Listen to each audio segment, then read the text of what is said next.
To create a new Pump Fun account, follow these simple steps. First, go to the Pump Fun website and click on the Sign Up button. This will take you to a registration page where you will need to enter your email address, username, and password. Choose a unique and secure password to protect your account.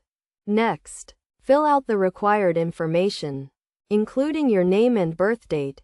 This information is necessary to verify your identity and ensure that you meet the minimum age requirement. After filling out the registration form, click on the Create Account button to submit your information.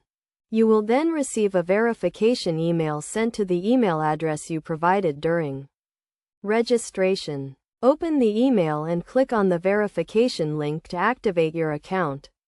This step is crucial to ensure that your account is legitimate and to prevent spam.